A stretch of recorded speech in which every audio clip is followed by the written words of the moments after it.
Hello YouTube, how you guys doing today? How's everybody doing?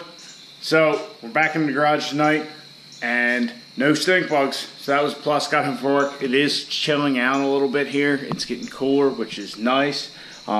It's about 7 o'clock. As you can see, the sun is about set over there, but we're in the woods, so it's obviously a little darker than normal.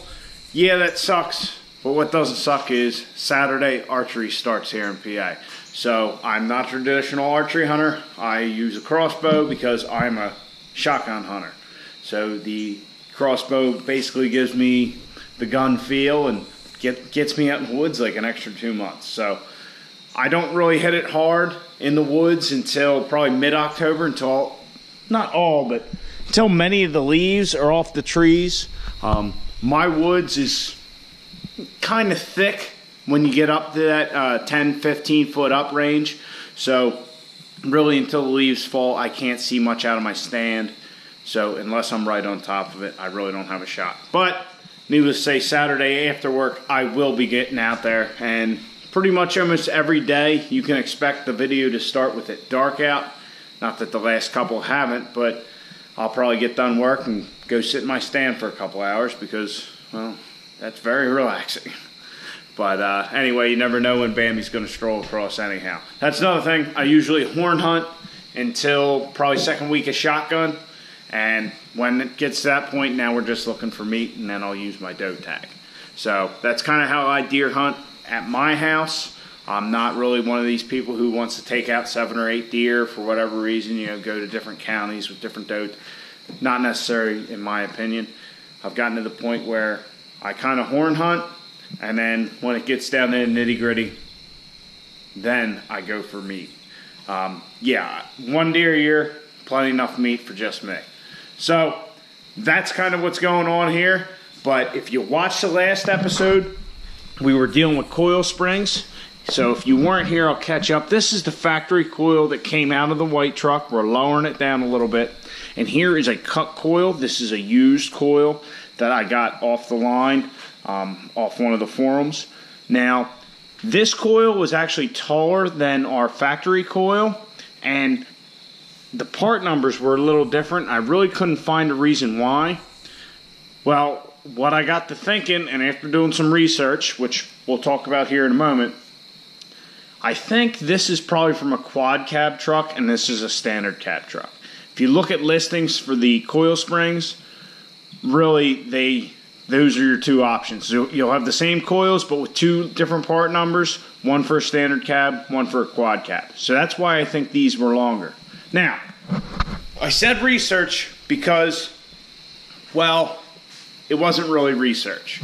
So if we look at our coil spring, we see this, and you guys had said what it's called. I can't remember right now, but it's kind of sitting in here all cockeyed because really you only have a quarter of the spring, or maybe a little bit more, I'm not sure, can't tell, touching the coil bucket, we'll call it, because your factory spring, as you can see, has a tight coil to the top here, so you're getting a lot of contact. Our cut coil obviously doesn't have that. Any research I've done, though, everybody said cut the top, not the bottom, and that's fine. You know, it'll ride fine. There isn't an issue there. Well, needless to say, I didn't like that answer, especially since I had seen other guys doing something. So what I did was I got to looking, and we got what's in the box here. So I'm sure you can guess kind of what it is, but we'll open it up now and you'll know for sure.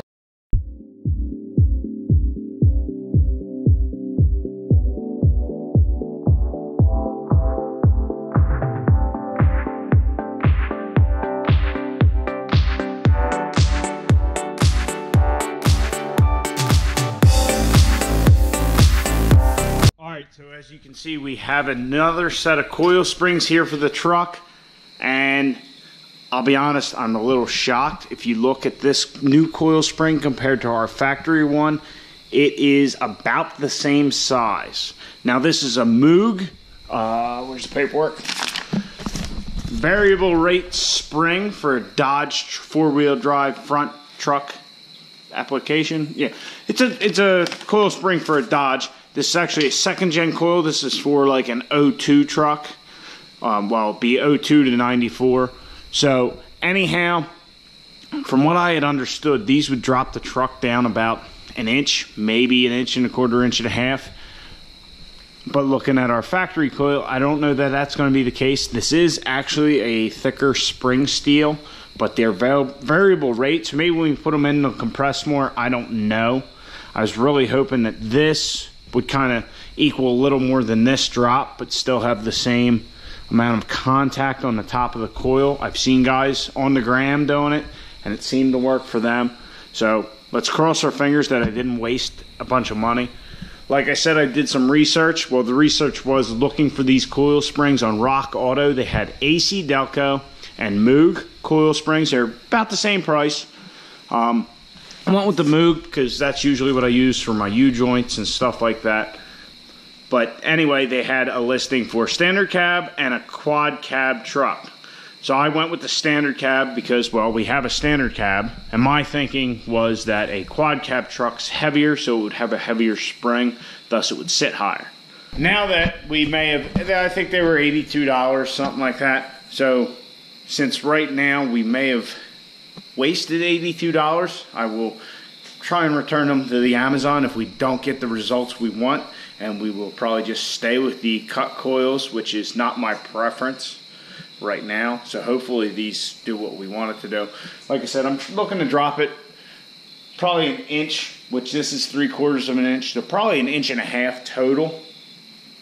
But yeah, this is kind of disappointing at this point in time. We'll see once we get it in there, see what's going on and all that. But I have also heard of guys putting 1500 springs in the front of their truck, so that's probably another option. The spring rate is not going to be the same and all that kind of stuff. But honestly, if you're looking to lower your truck and you're looking at the springs, I would contact the spring manufacturer and talk to them, because that way you can have the same capacity for your truck and, you know, the same ride and all that. I've heard that when you do the 1500 coils that they actually have a little bit more bounce to them. Don't know how true it is, but that's what I've heard. Anyway, I've rambled on about coil springs enough. Let's see if these things actually do anything different. Alright, once again, our starting measurement is 38 inches. The other side, I believe, is, well, the other side still is at 39 3/4, which is what we started at. So we're going to see if the 2nd gen coils get us lower than that, or they put us back to where we were. I don't know. This was not what I was expecting.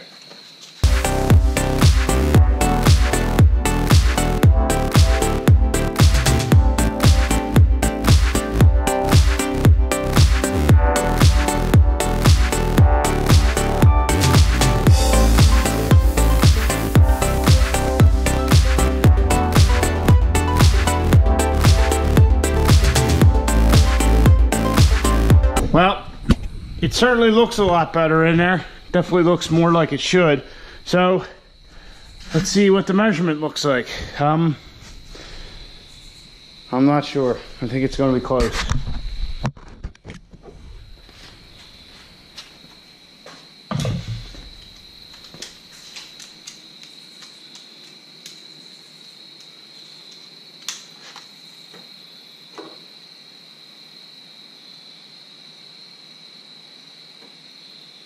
All right.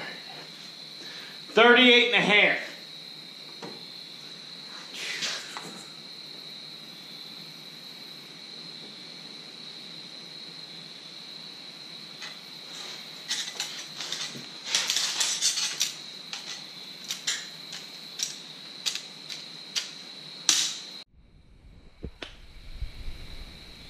So, I'm definitely disappointed.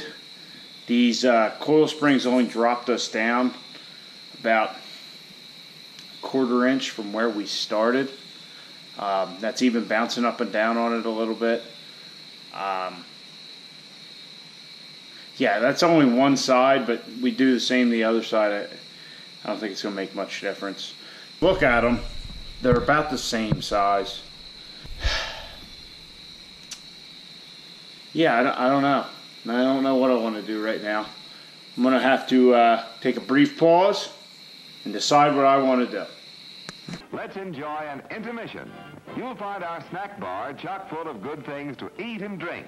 Tasty, tempting hot dogs, thirst-quenching soft drinks, fresh, crunchy popcorn. So I've been staring at my ruler, staring at our leaf springs, staring at our wheel well gap, our gap from the wheel well to the ground, all that.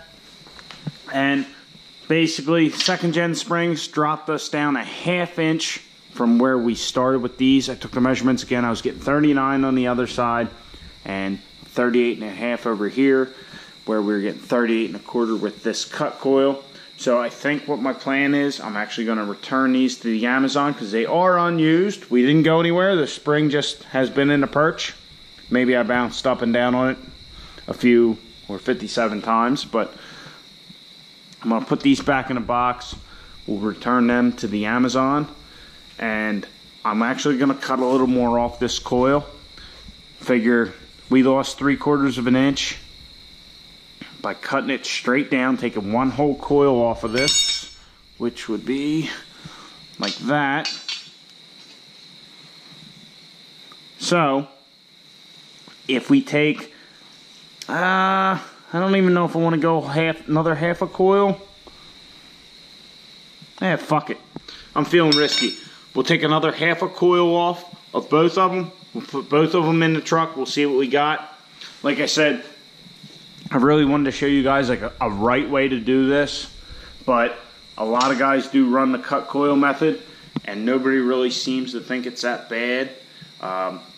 Everybody seems to think, a lot of people say it rides better. I think that's probably just a placebo effect because you're getting rid of the little bit of softness I think they put into the spring. That's another thing. If you're cutting coils, don't use a torch. That's going to add way too much heat into the spring steel and really take away from the it's going to take away from how the spring operates and reacts. So use like a grinder, chop saw, wet saw, something like that really won't, get it too hot. So you're not changing like the molecular property of the spring steel. So I'm going to take that coil out, put it back in the box. We'll cut our coils down another ½ a coil, see where we're at. And the way this little project's going so far, we still have these intact if we got to go back.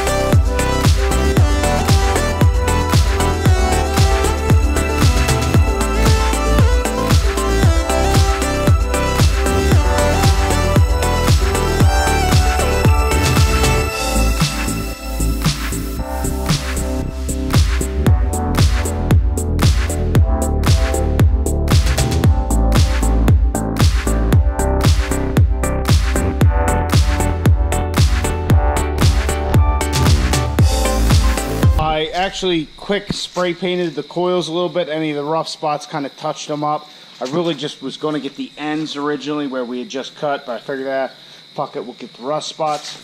I know that's not the proper way to do it, do it right and all that, but really there's a month left of racing, so when we get the trans back, I'm going to try and hit everything we can. Then we're going to do, we're going to go in the winter and we got a lot of stuff to try and do, work out what motor we're going to do. Then we'll do that kind of shit, right? Maybe we'll get a set of coil springs made. Like I said earlier in the video, this is not the right way to do it. The right way to do it is get a set of coils made. Or find like an application that fits your application that's shorter. Maybe a 2-wheel dry spring would fit. Maybe that would work. I don't know. But this is what we're doing right now. Like I said, I just kind of spray bombed them real quick. Which brings me to a point. If you ever go to look at a used truck, like say an older one, well, more predominantly an older one, and everything's like just flat black, everything's perfect, really look into it.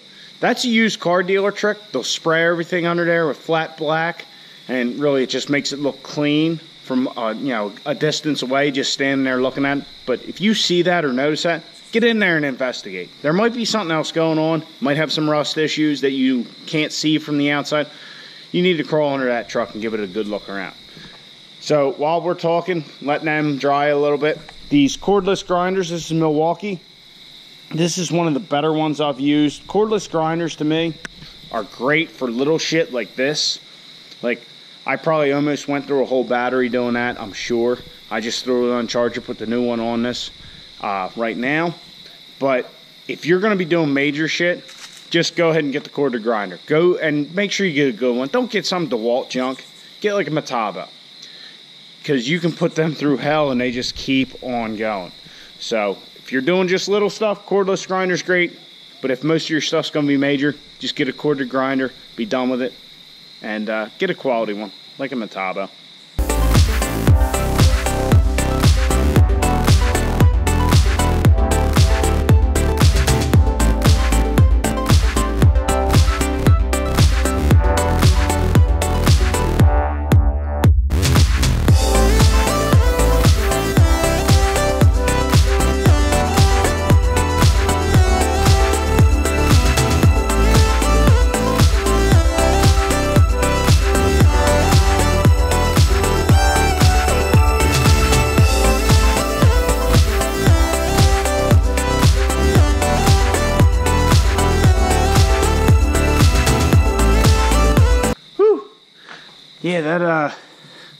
Yeah, that dropped her down real nice. Wow. Yeah, that's looking good. Now I'm thinking about it though, I just hope our slicks will clear, or our drag radials, I should say. They're not actually slicks. But then again, we just need them to pretty much go straight. So yeah, take a look back. So now we're raked again. The back end's sitting high. So we're gonna have to do something about the back end, but the front's looking good. Let's take a measurement and see what did we lose? How far down we go? I'm seeing about 36 3/8 here, and 36 5/8 on this side. I'm not sure why that is. I mean, they were cut pretty much the same. I don't know if you guys can see in the video about a difference. Maybe I'll take the tire to wheel gap, or to tire to wheel well gap. But yeah, I'm gonna leave it like that for now, for sure. When we get the transmission in and drive it around, maybe it'll settle out, maybe it'll even. But I mean, our coil sections, if you look at them, these two are identical, and these two, oop, yeah. So if you look at our coil sections, both of them are identical. So we took the same amount out of both. So I don't know why one seems to be sitting lower than the other, but she's definitely low. Like I said, we started like 38 3/4, 39. So we lost roughly 1.5 inches, but it definitely makes a big difference. I mean, looking at the truck, it just looks so much easier to work on now. Yeah, yeah, it looks pretty gnarly. I mean, if we had some wheels on it other than the steel wheels, it'd probably look fucking badass.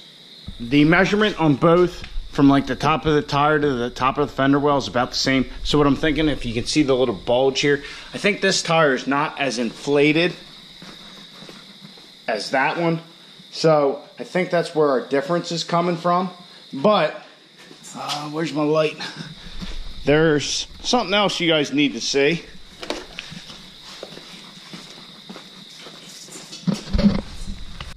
We are about fucking touching there. Now if I put my leg under there and move the truck, you can see we do have clearance. So what I might do is I'll either remove that bump stop, because it's about 2 inches I'd say, which was what our factory clearance was.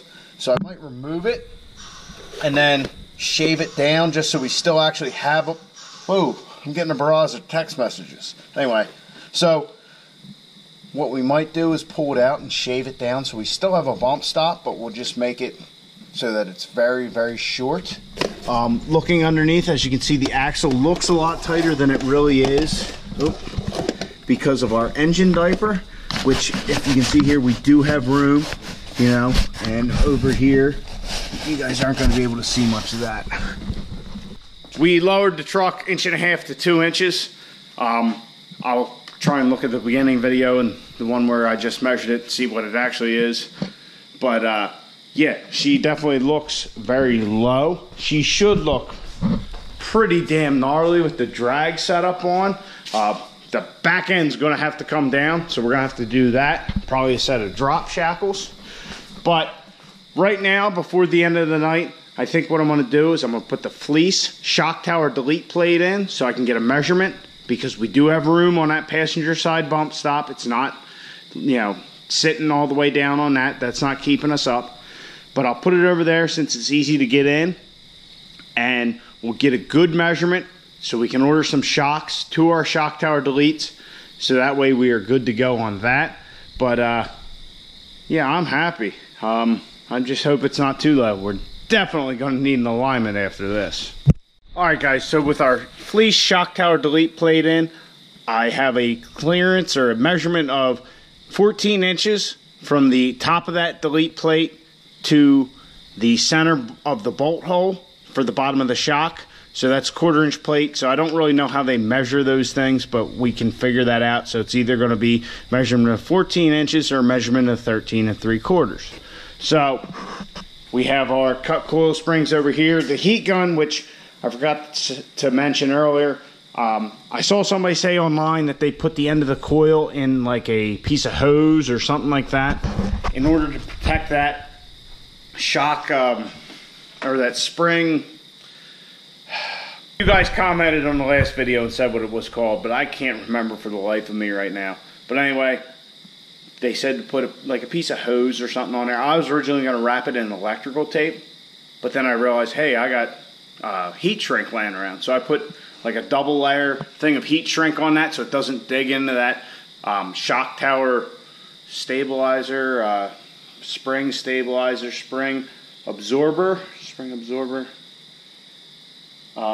retainer. I'm sure you guys will correct me again. I can't remember the exact name. Shit, it doesn't matter at this point anyway. But we got the truck low, so we're definitely gonna have to do something with those bump stops. So we'll look into that. Like I said, probably just jack the truck up again, pull them out, and I'll shave them down. So basically, we just barely have one there. So we still have a little bit of an absorption. It's not metal to metal if we get rowdy on the truck, but really we're not going to be taking the thing on back roads and shit like that. It's just going to be maybe to and from work here and there, over to a buddy's house. Nothing major, but definitely to the track. Our main goal is track. But like I said, ASN's got to come down now, so we might be doing that here shortly after we get everything sorted out. I would definitely like to take the truck out for a drive first with the transmission in, see how much of a difference we got so we can make it completely level. So, like I said earlier, I wanted to show you guys the right way to do it, and I was going to be happy with just like a whole inch of drop with doing the second gen coils, but that wasn't going to happen. We only ended up with a 1/2 inch difference. So I don't know what's going on with our coils. Maybe we have some bastard set. Maybe the truck's that wore out. I don't know. But probably wore out from what we've seen. So anyhow, if you want to drop your 4th gen a 1/2 inch, 2nd gen coils it looks like. At least in this case. If not, cut them. I think we'll be fine. A lot of guys run them this way. Mainly guys who are street strip, not guys who are towing. So just keep that in mind. I mean, that's a big thing. And once again, the correct way to do this, the absolute correct way, would be to have a set of coils made, or find, you know, something that fits the application and lowers the truck. But this will not be happening into the gray truck. Caitlin is not going to get lowered in the front end. I mean, it's an idea to put the 2nd gen coils on her, but I'm very happy with how she drives, and she's going to be towing. Somebody, I think, posted a comment earlier this evening before I, got home and made the video, started making this, about her getting the trailer. Definitely going to happen. sometime next year. Like I said, there's only like a month left of racing and stuff like that, depending on the weather. So who knows? But it's not going to happen this year. But got the truck low, looking good. Haven't heard a word from John down at Muldoon's. I know he's slammed with transmission work and all that, but I think our holdup's going to be the converter anyway, so I'm not too worried about it. Plus, hunting season's here. I mean, another day and a half, so it'll be time to get in the woods. All right, guys, I've rambled on long enough. We dropped the truck. The truck is looking fly, and I think how Mr. 3D Machine says, froggy fresh. But that'll be the end of this video. Hope you guys enjoyed it. You need to get out in your garage, get to working on your truck.